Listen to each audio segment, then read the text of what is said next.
Destroyer warship, bigayan ng Japan para sa Philippine Navy. Yan pala ang napagkasunduan ng Defense Secretary Gibo Chodoro at Japan Minister noong Shangri-La Dialogue. Ngayon, agad niyang lumipad patungong Japan si Sec Gibo at mga delegasyon ng Philippine Navy para inspeksyonin at agad na kunin ang 6 na bigay na destroyer. Oo, may katandaan na ang Japanese destroyer na ito, pero wag mong maliit. Ang Abukuma-class destroyer nga ay kilala sa anti-submarine warfare. Halos lahat kasi ng radar at sonar nito ay advanced at moderno pa din.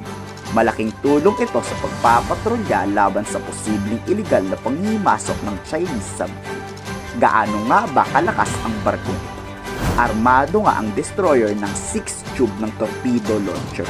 Bukod sa torpedo launcher, may anti-submarine rocket system din ang barko. May quadruple American-built Harpoon anti-ship missile at Phalanx close-in weapon system. Halos katulad nga ito nung nasa BRP Miguel Milpan. Ganyan lang naman kalakas ang warship na bigay ng Japan. Kung tutuusin na, mas malakas pa to sa BRP Jose Rizal class. For sure may magsasabi na luma na yan. Oo, luma na. Pero kilala ang Japan sa maalaga sa kagamitan lalo na sa armas pandigma. Kaya malaking pasasalamat pa din to na may libreng warship ang Philippine Navy. Kung hindi daw dahil kay Pangulong Bongbong Marcos, walang matatag na samahan ang Japan at Pilipinas ngayon. Dapat raw magpasalamat ang effort sa Administrasyong Marcos, lalo na rin kay Defense Secretary Gilberto Chodoro.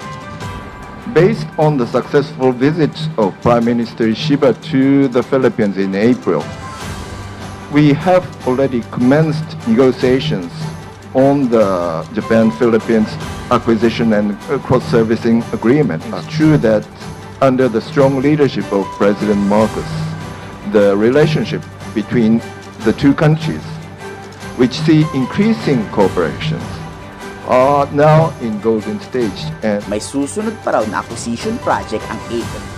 Baka F2 Viper fighter jet na yan. O baka naman mas malakas na Japanese modern destroyer. Malalaman natin. Pero yan ang sinawalat na ng Japanese ambassador sa isang interview.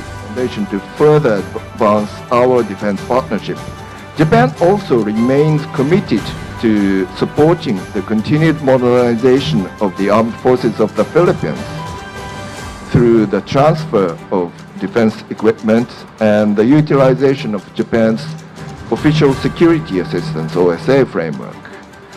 In light of the changing security environment, Japan intends to further strengthen cooperation with like-minded countries, including, or particularly, from my perspective, the Philippines. Napakababait ng Japanese, binubuli rin kasi sila ng China. Pero sila kaya nilang labanan yun, kaya nilang tapatan. Kaya tayo binibigyan ng warship para labanan ng China. Kayo, nagustuhan nyo ba ang abot na warship ng Japan? I-komento sa baba ang salo.